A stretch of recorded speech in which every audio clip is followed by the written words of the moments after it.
All right, just getting this party started this week and welcoming everyone to week 5 in our Race Matters course. I am here with you online, and we have Dr. Taylor Newton, who is broadcasting from where, Dr. Newton?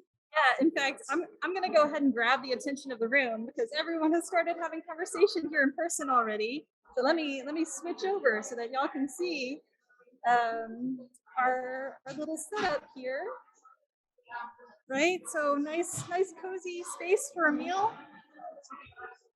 Hi everyone. Nice. I'm so sorry to interrupt your conversations, but it is now 6 o'clock and we are live. So this is a webcam up here. Thank you very much. That was super sophisticated. I'm Summer, I don't know about you, but in this moment, I'm reminded of our colleague, Dr. Devin Fisher, who says it's easy to host an event in person and it's easy to host an event online, but it is ridiculously difficult to do an event that is both in person and online. Also, Yeah. Summer, Dr. Carroll, do you want to talk about like what our day has been like dealing with some last minute changes? We have been trying to get all this together to host the online and the in-person concurrently, while also, of course, juggling all of life's tasks and from sick children to just, other duties. And so we just want you all to join us for this ride tonight. We're excited about having conversation both online. And so you people who are online, there's going to be a little more interaction this week because we do want you all to kind of chat with each other a little, and we'll be opening the chat function for that. But we also have lots of great conversations going on right there in the Cromer Center on the Hickory campus. And Dr. Newton will be jumping in here and there and taking us to a few tables. And so we'll even get to talk to some of the people there. So we are really just and bring everyone together to the best of our ability. Yes, definitely. And I also want to point out that Dr. Carroll and we had like a super working mom moment today in which we exchanged booster seats for sick children and struggled to figure out who's going to be where, doing what all at the same time. So I think all power to working moms this morning, especially Dr. Carroll, who balanced a lot. Yes. Absolutely. Thank you. So, should we talk about how talking about race is hard, as you've seen from my own personal shortcomings, right? Talking about race is really hard, and that's what we're here to do today. Dr. Carroll has been leading, well, no, that's not true. Dr. Carroll has set up, and Miss Betty Lohr, who is with us here today, has been leading a book club in which there are several commitments that members of the book club have made to be a part of conversation. So these seem relevant for our conversation here tonight. We will work in an atmosphere of mutual respect and honest inquiry. It is good to ask questions. All voices should have an equal opportunity to be heard, so please do so in this spirit. We will recognize that everyone is a work in progress. We will honor each other's offerings, and everyone has something valuable to contribute. All group members will participate, although not necessarily in the same way. We can agree to disagree as needed, and there may be more than one right answer. We will practice listening and hearing before responding and sharing. This is an important one for me, especially because I tend to run my mouth. We will have open minds, and we will consider how our tone, language, and message may be perceived or may impact others, refraining from using terms that others may find offensive. We will be sensitive to others, resisting the tendency toward defensiveness and being careful not to be too easily offended. So these are our conversational norms for this evening. And I think those carry over into the chat as well. When we do open the chat up, we'll also continue to be mindful of those commitments as we type and think about how what we might be typing could impact others. And also just having a sincere just spirit of inquiry and knowing that we all are just here to learn and grow from one another. So we don't have fears. We can be courageous about really having good substantive conversations.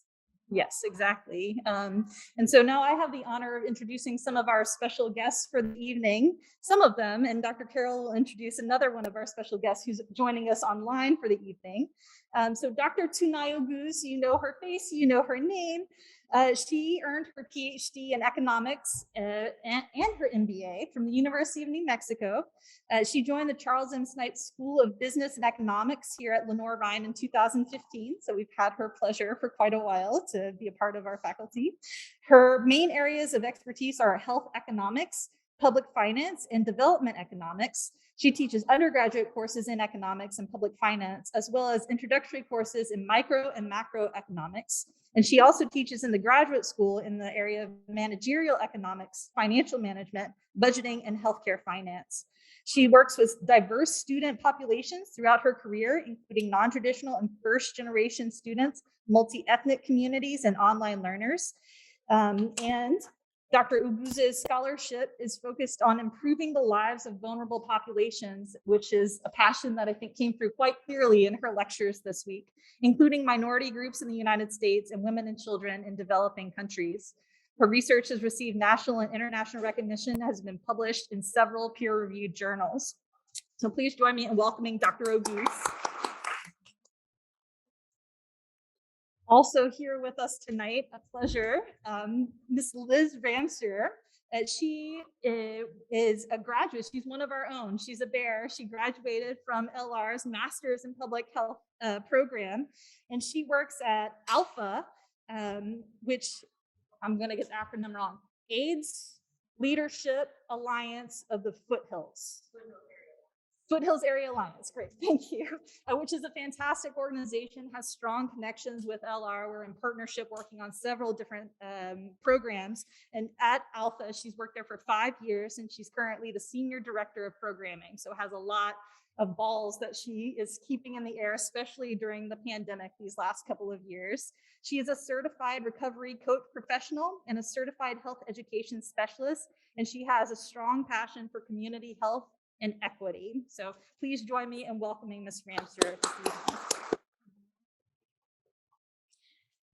Yes, and I now have the pleasure of introducing our guest who is with us online, Ms. Sarah Principe. She is the Government Affairs Analyst for the City of Hickory, and she focuses there on legislative issues at both the state and federal levels, as well as on building relationships with both our legislators and their staff members.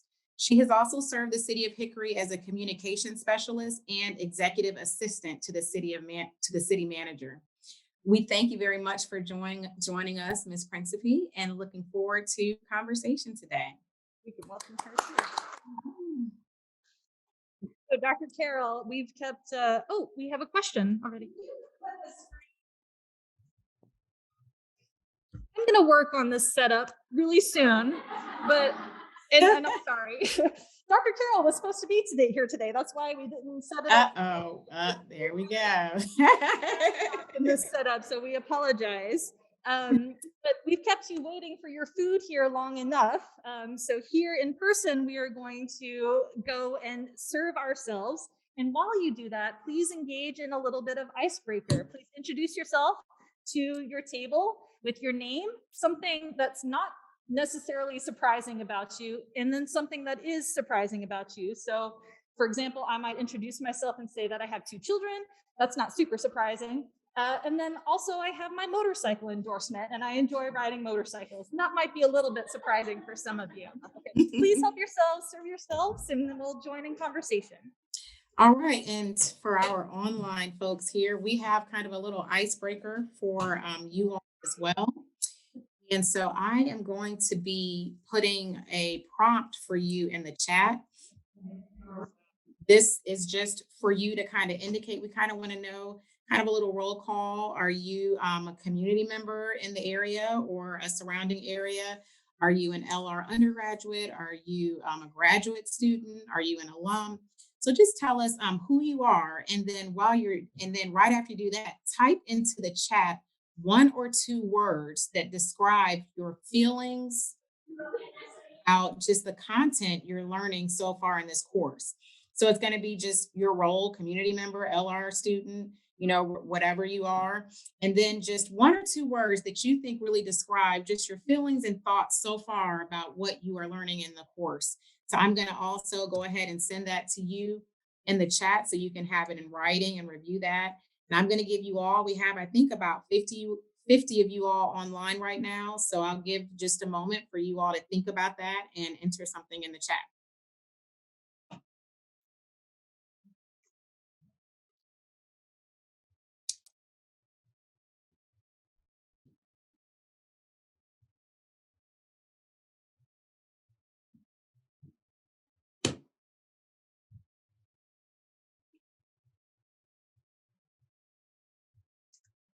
Got some good ones coming in so far. Give some time for others to contribute.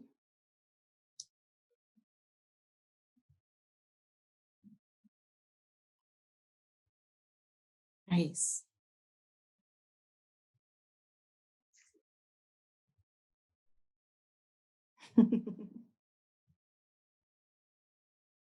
Yes, things have changed.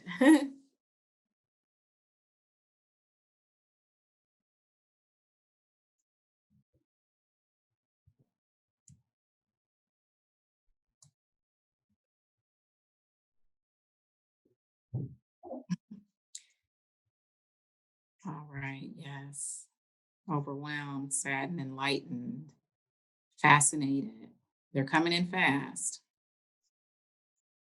moving, proud.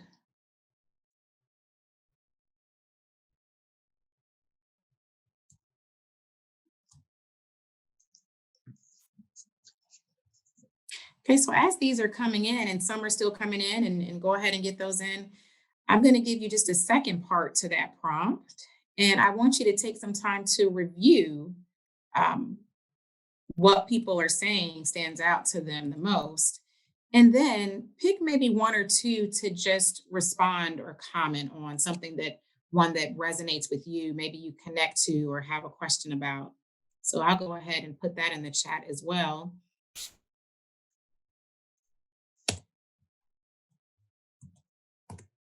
Yeah, so review the words of your classmates that they've shared and respond to or comment on one that seems to resonate with you. And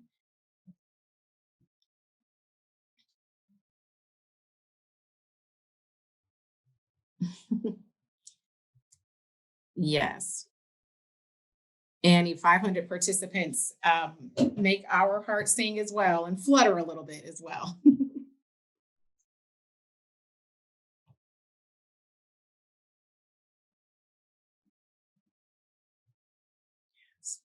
And I'm going to mute myself for just a moment so as not to disturb your thought processes.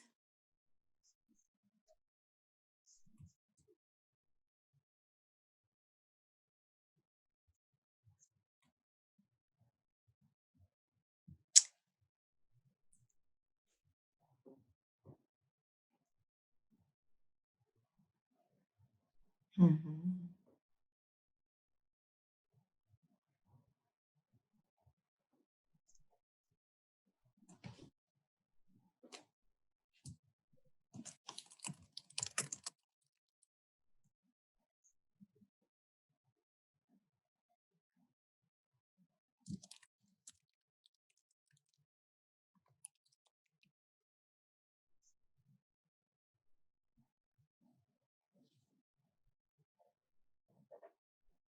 Mm.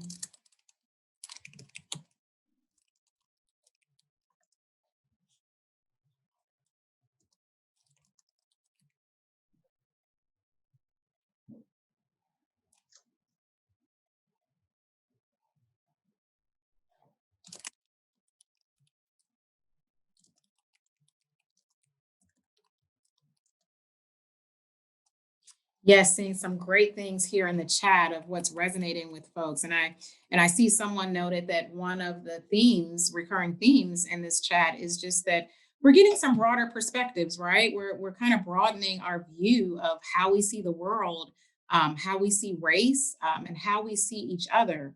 And I think that if that's the only takeaway we get from this course, I think that we have gotten something worthwhile. But I also see that there are many people saying just how encouraged they are and even feel changed just to be able to see things in a new light and have their eyes open, and just call to action, ready to do something different. I like the theme of just community, the fact that we are coming together and kind of grappling with these tough issues together.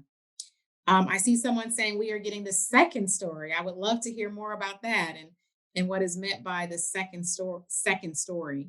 I mean, we do know that there's the story that we have kind of all been told, and we've all got different bits and pieces, and some are pretty similar, and some we may be getting different versions of the stories depending who we are and who we're getting those stories for. It's also great that, I mean, we have people here in the Hickory community, but I'm seeing Wisconsin, New York, Chicago. People from all over are tuning in and being encouraged and being changed and seeing things in new lights. Yes, I see, Maria, you say that you feel encouraged that there to know that so many people want to learn about other perspectives. I think that if we look at the news, we'll think that no one is interested in learning any new perspectives, but I don't think that that's the majority of the people. And so I'm glad that we are seeing this truth. Um, yes, very good, very good. Enhanced awareness, awesome. Well, I am so glad that this course is really resonating with so many people, and that's kind of why we wanted to come together and just have a little more interaction and a little more conversation. Of course, we wish everyone could join us here in person, um, but we are going to chat as much as we can via this chat function. And I see here, um, I had to change my to setting to everyone. Maybe others need to do the same. Okay. Thank you, Sarah, for letting us know. If you are in the chat, make sure that your to says everyone, right? Is that what yours says, Sarah? Everyone. Um, Not just to maybe a private message to one particular person. Make sure it's going to everyone so that they can see. Okay.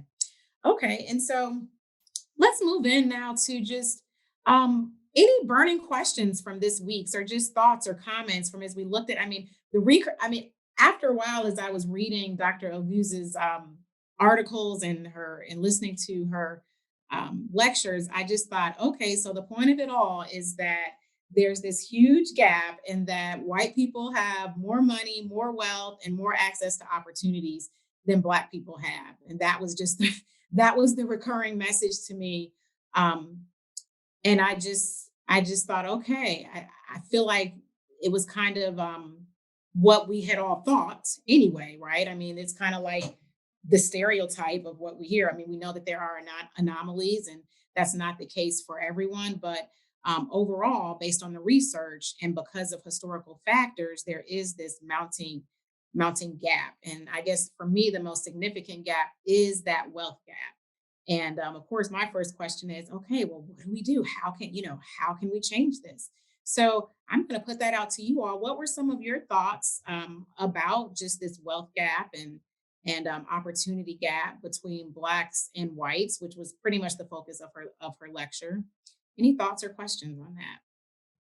And I'm sorry, I'm going to jump in here real quick and say that here in person, we're about to transition to talking about some questions about how race intersects with our own lives. So we're going to focus on something else in the room right now, but we'll check back in about this conversation in a little bit. Okay, are you guys doing your icebreakers, or are you moving past that? Are you still doing your icebreakers? Well, so everyone has plates now. We're going to start with the questions that we had posed for the center of the table. Okay, now you are you keeping a secret what you guys are having over there? What are you eating? No secret. So some of the questions that we're going to consider right now from the middle of the No, table. the food. Oh, the food. Oh. So I see carrots and green beans. I don't get to eat. I don't think. Bread, a delicious looking chicken, some kind of onion tomato thing. It looks delicious. It smells really good. Okay, so we're just going to imagine that we too are also dining together. Right. So we'll move into some of those questions as well. And so for now, we're just taking some general thoughts on Dr. Oguz's lecture. All right. And so that chat function is open for anyone who would like to raise a question or comment regarding the wealth gap and just the historical inequities that Dr. Oguz shared with us in her lecture.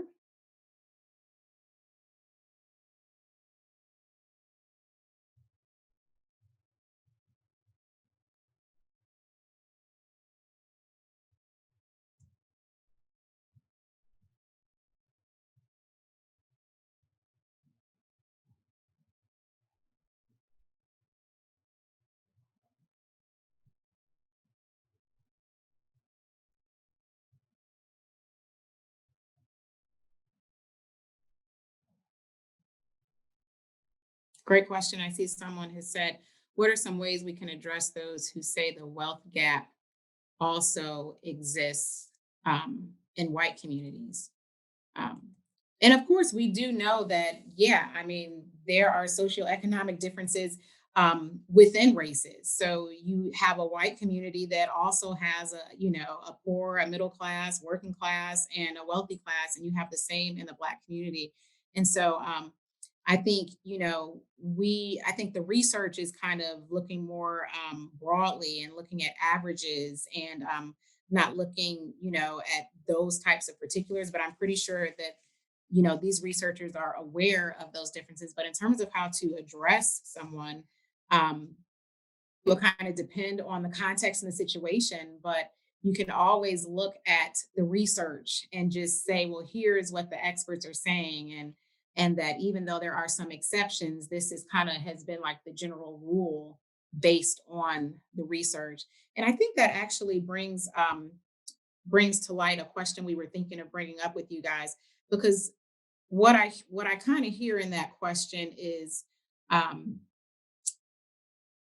almost like people who are saying white privilege isn't true. You know, that question is pretty much saying, hey, that, you know, we're not all privileged, right? We're struggling too. And and I think that that is one of the questions that we kind of wanted to think about today. Um, you know, if white privilege or any other instances of privilege, such as socioeconomic power, exists, that implies that privileged people haven't worked hard or earned their success. That's kind of the recurring message. And so, um, how do those tensions kind of play out in conversations about race and economic disparities? And Sarah, feel free to jump in if any of this resonates with you and your work at the City of Hickory. Um, Sarah has recently done well, the City of Hickory through which organization was it that did the report on? The Western Piedmont Council of Governments. Right. Did pretty much a report. Can you just kind of tell us a little bit about what that report? We're going to show some slides later, but can you talk a little bit about what that report includes? Sure, absolutely. And I'll actually just go ahead and just as a little bit of background on it. The NAACP approached the City of Hickory with this idea to do this report. So it really came from their efforts, and the City Council agreed. We partnered with the Western Piedmont Council of Governments, and we have this really just a wealth of data that they have collected from the last, well, not the 2020 census, but prior census data, and also the American Community Survey. Um, and so to your point, in talking about the wealth gap, we certainly see that in our numbers for the City of Hickory. If you look at the median household income, as well as the unemployment rate and just poverty statistics in general, you will see that it is higher in the African American community. And then we I'm also, I'm just okay, gonna there kind we of go. start sharing that as you're talking. But yeah, so you can see that. Um, and so I think it's a really good starting point, I think, for the city in general to put this information out. I was talking to Dr. Carroll earlier and saying, we all have this concept, even nationally, that there are certainly racial disparities and we're aware of those, but we might not know exactly what they look like. So to be able to take these numbers and make them specifically for the City of Hickory so we can see what's actually in our community, I think is just really eye-opening. And it's certainly a way to start moving forward. You have to know where you are before you can move forward. So I'm really proud that the city has done this report, and we plan to continue moving forward with it. We're going to keep measuring it. We've actually contracted with Carolina Demography out of Raleigh, and they're actually working on a new report for us right now that will have some updated information, and it covers all of the same information that's in this report. It's just going to be formatted a little differently and updated. So we're looking forward to getting the new numbers on that, and we're going to keep doing this for years to come so that we can measure it.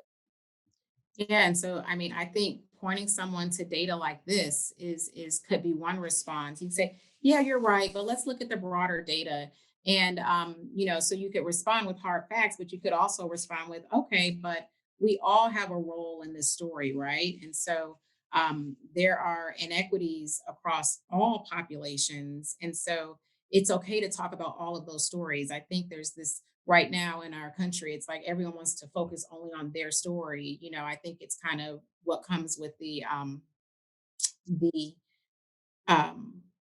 all lives matter. It's like, okay, Black lives matter, it's perceived as we only want to focus on Black lives, and all lives matter is perceived as um let's not pinpoint any particular lives. But then you have people who may respond to you and say, well, let's talk about just the income inequities in the white community, or just the income inequities in the Black community. So I think it's important, when you're having this battle for hearts and minds, to remind people that we all have a story to tell, and we all have, good things and bad things, challenges and opportunities in our stories. And I think you just kind of have to decide, who's ready to really have a conversation and who's ready to just hear themselves talk. And I prefer to have conversations with folks who actually want to have a conversation and want to look at some of this data and say, okay, what does this mean?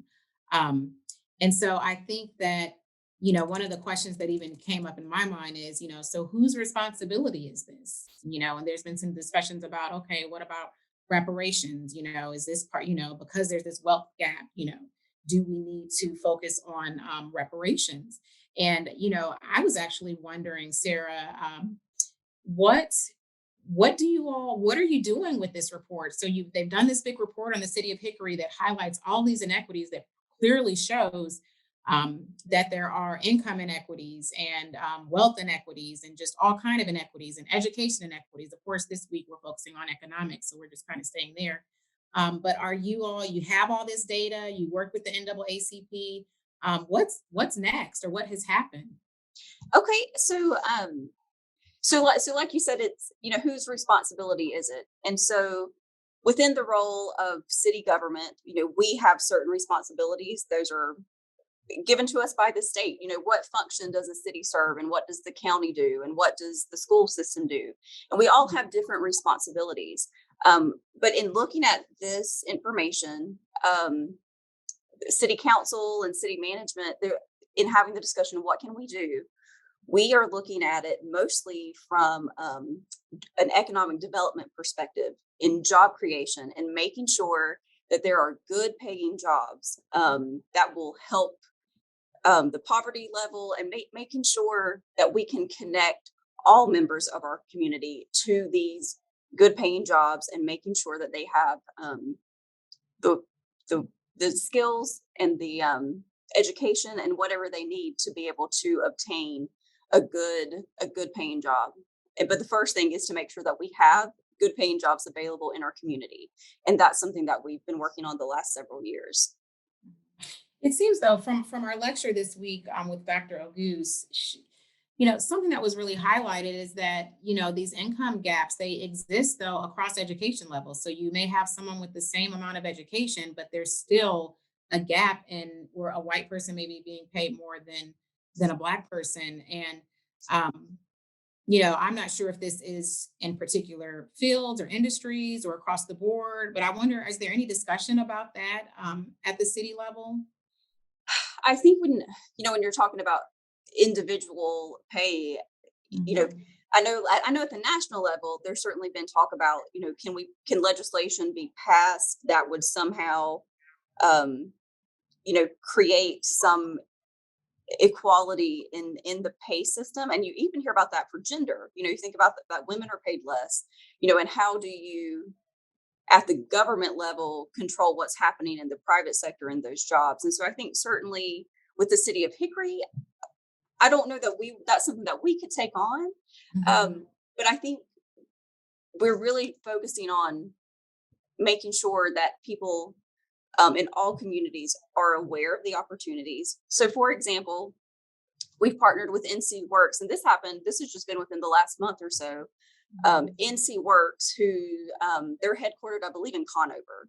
So it's not very convenient for Hickory residents. And certainly if you have any transportation issues, that's a barrier to even getting to NC Works in the first place. So we decided to bring NC Works to Hickory.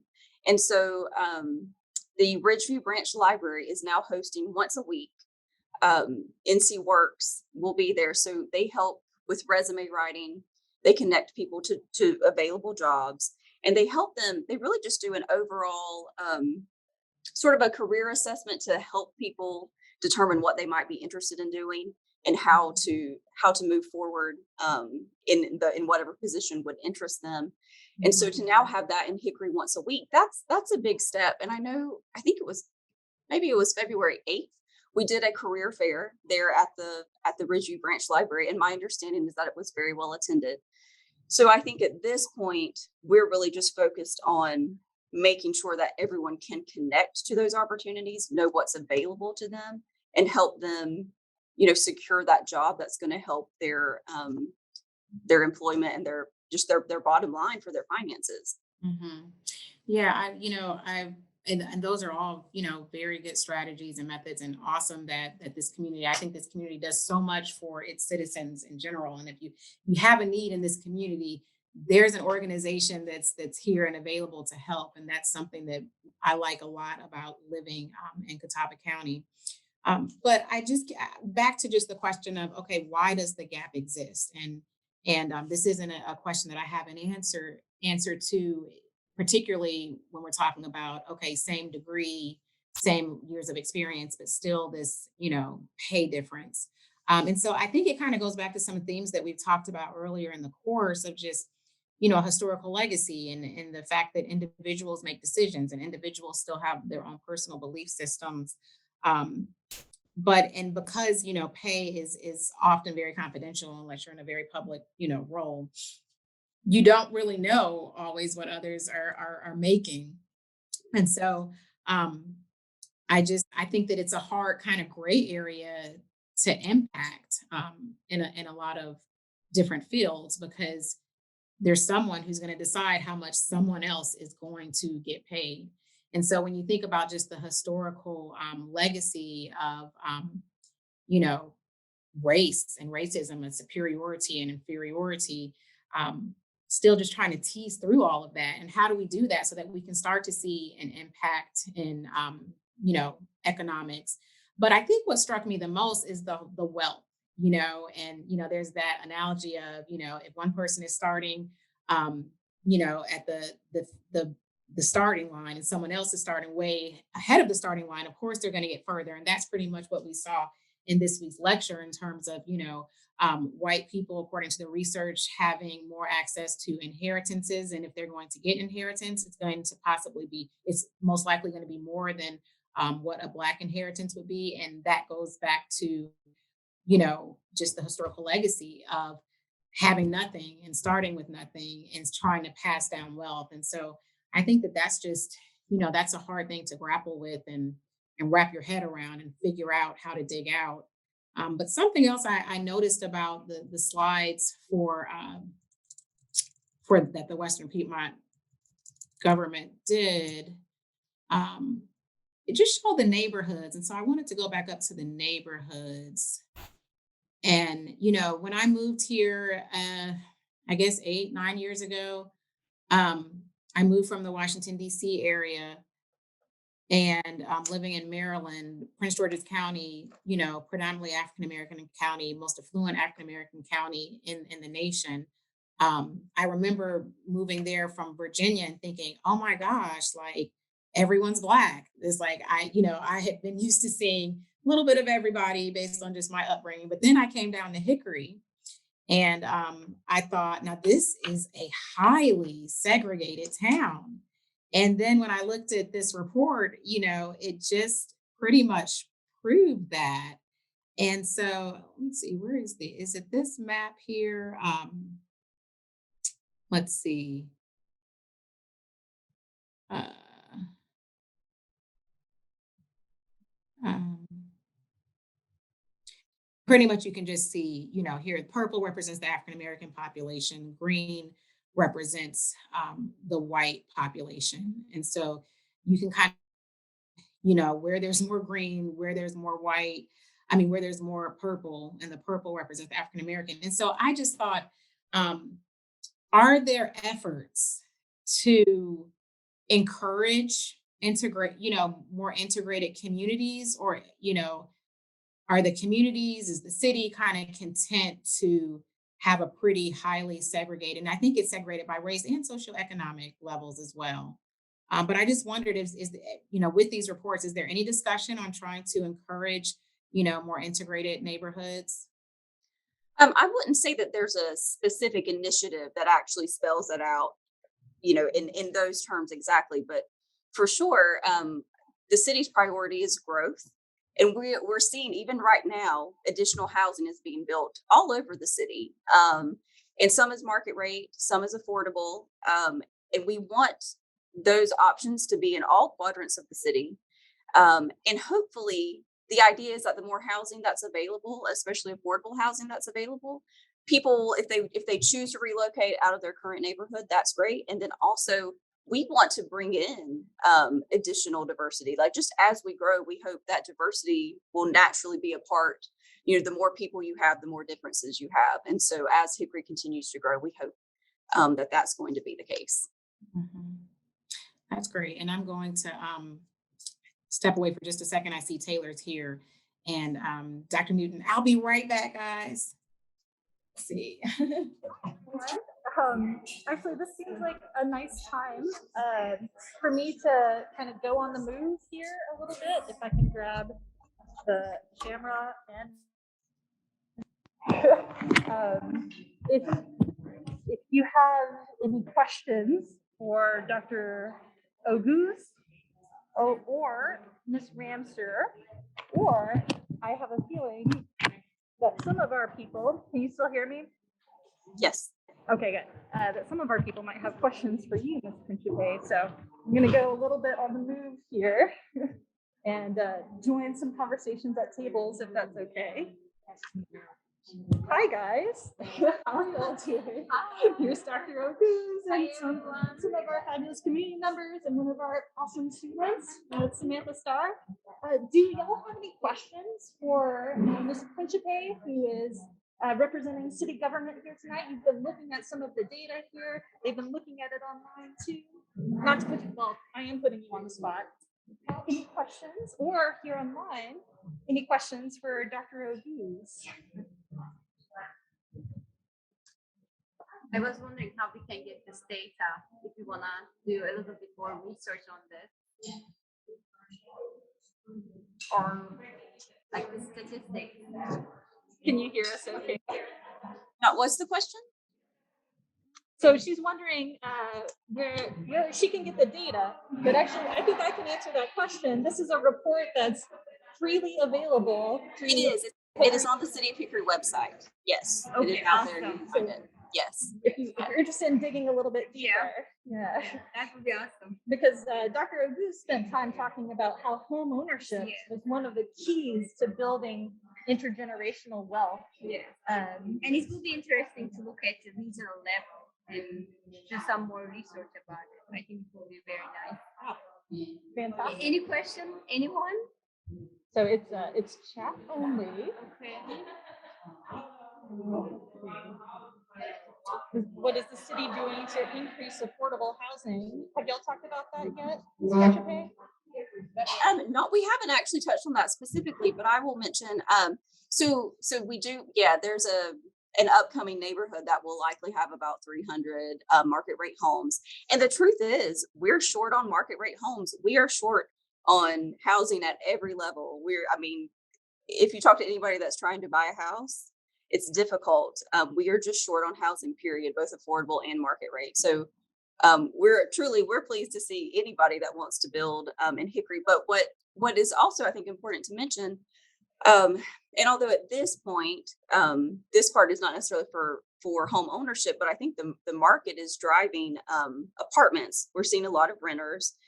There are so many apartments that are in the pipeline. Some have been built recently, but we're continuing to see a lot of that in our development, and that is happening. I believe in all quadrants of the city. So that's being spread out. And the other thing that Hickory has taken on, and certainly it's a somewhat of a small effort at this point, but we sort of wanted to try it out on a smaller level to make sure that it was going to be successful. But we have found that the city, I don't really know how they came to own it, but the city owns small plots of land throughout the city. And they're small, like there's nothing that we can really do with it. So we started a pilot program either last year or the year before to work with developers and say, hey, we will give you this land if you will build an affordable home. And I believe it was maybe around, but it was between maybe $125,000 to $150,000 for a home. And it was specifically for people who would fall into that affordable housing category. They had to meet a certain income requirement. But that's actually helping, home ownership. And so we were really excited. We built, I know we built 2 houses, and I think we maybe have 3 that are continuing to be built. But those first 2, they sold quickly. We worked with the Council of Governments to find the appropriate homeowner for those houses, and they helped them through the process and to acquire the loan and go through all of those steps to own their house. And so we were pretty excited about that. So that's something that the city is going to continue doing. So we found that to be successful. So hopefully that will continue to grow and be something that we can do on a smaller scale to increase home ownership. That all sounds like really fantastic news. And it reminds me that I was wondering, Dr. Oguz, you talk so much about home ownership, and the market is so hot right now and prices are increasing so much. Do you think that's going to be better for some people than for other people? Yeah, definitely. In fact, right? So, right now I'm trying to buy a house, right? Even now, as an economist, I cannot make sense of what is going on, right? It is very hard to find a house in your price range, and there are multiple offers for the same house, and you don't have time to think about it, right? So that affects different people at different levels, right? So if you are not really fully ready to buy a house, you will be hesitating to pay that price. Whereas some other people maybe have more comfortable financial means, and they are not going to hesitate. So even like in the risk-taking behavior that is playing a role there, so you want to be in the game, but at the same time, you are hesitating if you are doing a good choice or not. So that is a barrier for many people, not just the financial means, the ability to get under that financial obligation is going to be different for different people. But the question is, inflation, right? At the same time, it is affecting everyone differently. So you might say, like food prices are going up. Maybe for high income people, that's not a big deal because that's not a big percentage in their income. But for low income people, that is impacting them dramatically, so significantly. So even that little, like not housing market, just the inflation itself is impacting different people at different levels. So we cannot assume economy is same for everyone. So housing is in a bigger commitment that is that's going to impact everyone differently, I think. And I don't think it's going to get better, unfortunately. That's, I think, the most depressing part about your lecture is I couldn't see a clear way for it to improve. But I really like your comment about the your building apartment affordable renting places for different people. I know some people, they are selling their house at the top price so that they can move and they can rent a house until the market gets better. So it's just that I think there will be a higher demand for rental properties for a while, and there will be definitely need for that in Hickory. Thank you, Dr. Oguz. Continuing with our super awkward tour around the room. Is that okay? I'm gonna check in with the next table and see if they have any questions or. Does anyone have any questions that they would like to ask Dr. Carroll or Ms. Principe or Dr. Oguz over here? Just it's super awkward on the spot.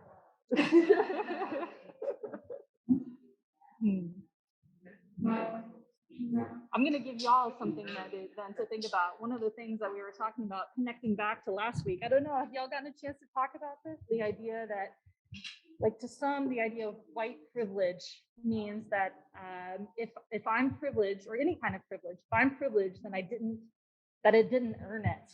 And I'm wondering if y'all would maybe like to engage in conversation about that. How do you live with that tension of being perhaps economically advantaged, perhaps in part due to the color of your skin, or economically disadvantaged in part perhaps due to the color of your skin? How do you live with that, and how do you reconcile that with hard work and success, like realities that are equally true as the idea of privilege? The conversation. As we begin to consider this and just personally thinking about it from a systemic point of view rather than an individual experience, and I think it correlates with today's topic. And we at our table were talking about redlining. That when my table mates was, had written a paper on or had a project on, and just it kind of boggles the mind to think how systemically racism has played a role in our lives in ways that we may not realize it when we are in points of privilege. Like, I'm an LR alum. That's a massive privilege that I had access to education. And it's hard to have even a theoretical concept of what would my life have been had I not been able to access that. So I feel like that's like a lifelong challenge to myself to think about my points of privilege and then how to move forward. And also, just quickly, I'm so grateful that you all have created this virtual space and now this literal space. It's so exciting. Thank you. Thank you so much, Lisa. Yeah. Maybe we can check in with Miss Ramseur over here, who happens to be sitting next to Professor Hewitt, who was our guest. Was it last week or 2 weeks ago? I've lost all track of time. What do you think about this idea of privilege, and yet you can still work hard and still be privileged at the same time? How can people live with that tension? I don't know. Part of me, I'm thinking, well, I mean, I share with them personally, like, for me, I'm biracial. My mother's white, my father's black. And so even just seeing my mother's privilege, but also seeing how her choices, having us and having a, interracial relationship impacted her privilege.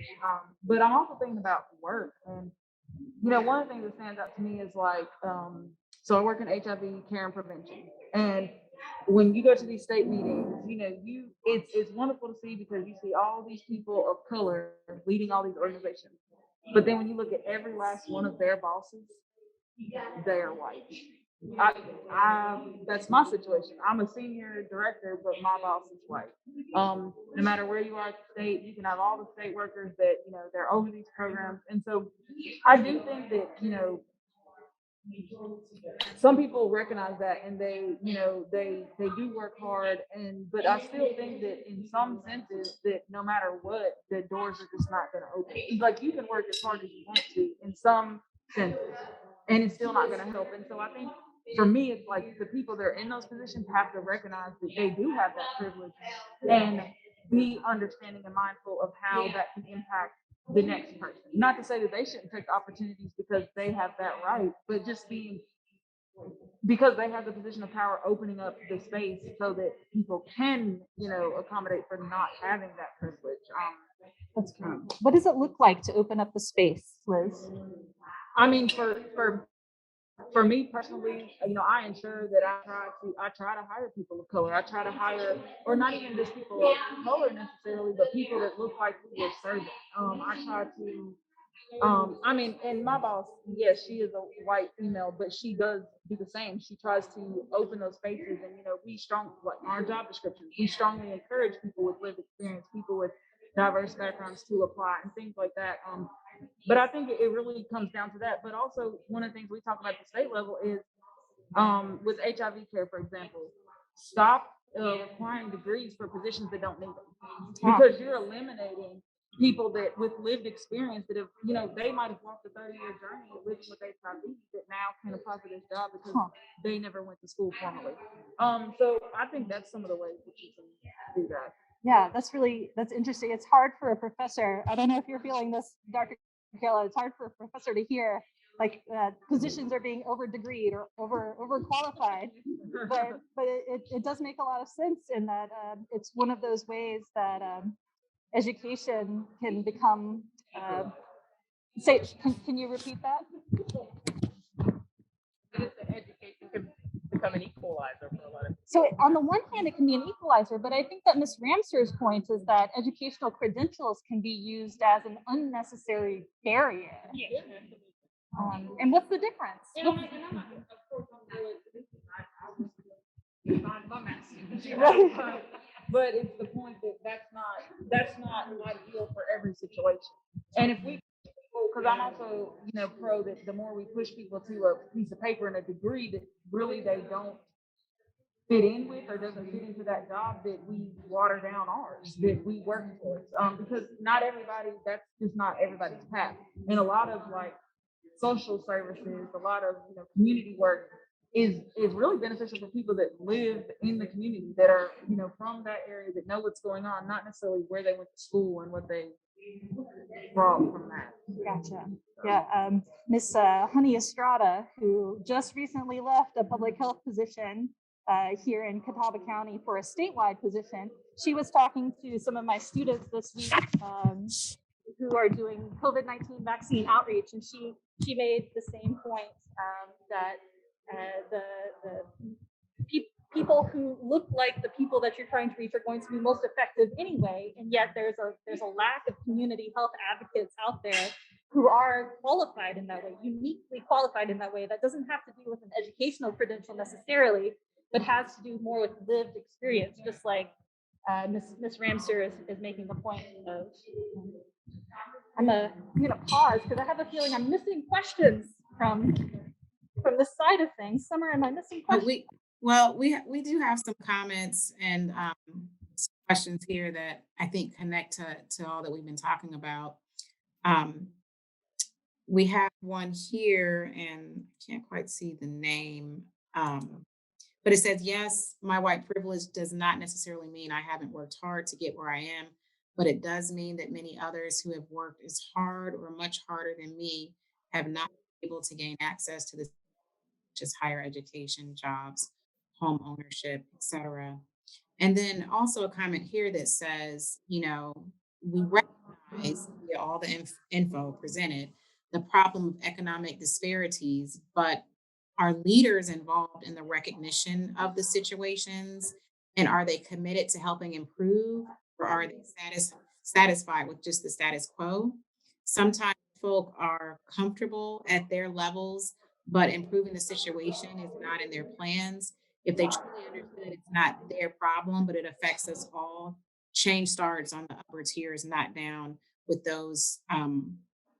And the question is, what do you think? And I think just the fact that the City of Hickory, has done this research and had this report produced, shows that there are leaders who are interested in these types of issues. And I don't know, Sarah, if you want to speak to that, and like, do our leaders care about these things? And I think that report suggests that they do. Yeah, absolutely. And that's a fair question, because I think everybody, we look at these numbers and we know that there needs to be some change, but how do we change it? And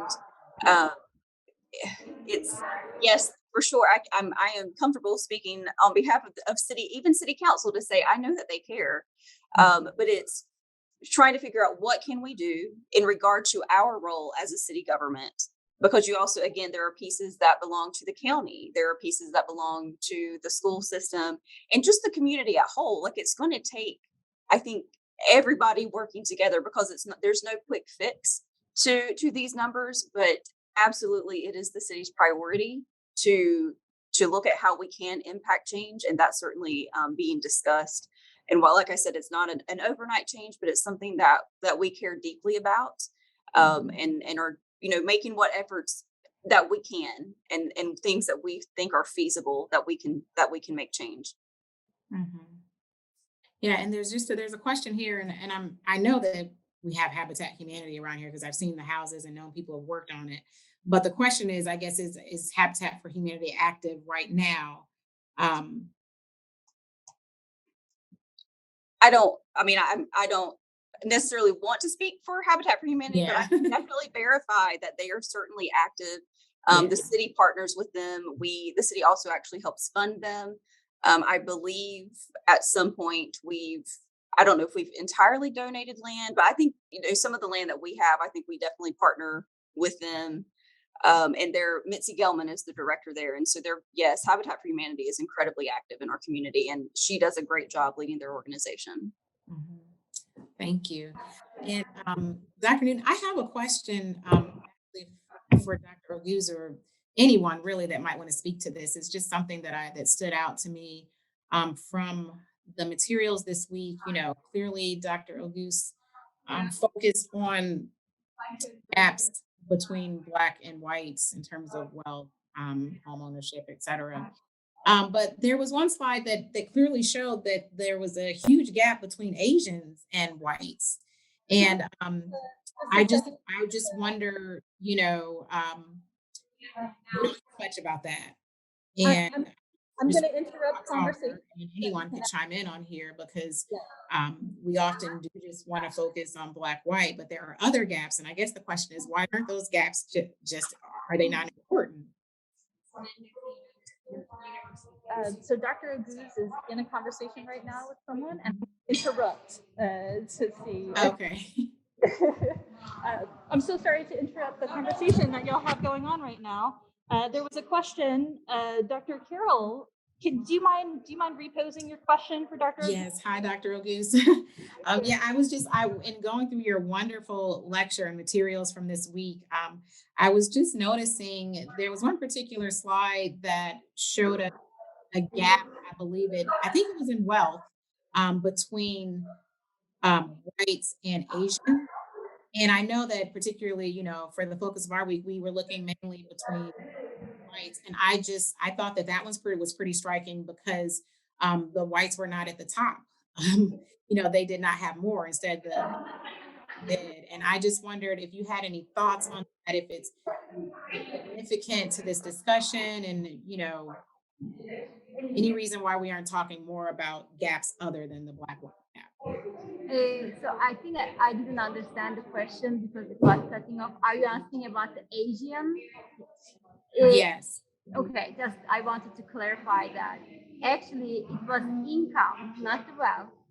It was the distribution of income based on educational level. And that was one thing that actually we discussed in our table, asking like why Asians earn more than whites and what was the reason for that, even at the same educational level. One thing that came to us was maybe they are self-selecting for difficult tasks and work longer, and maybe they are selecting difficult occupations, and because in their culture, working more is the norm.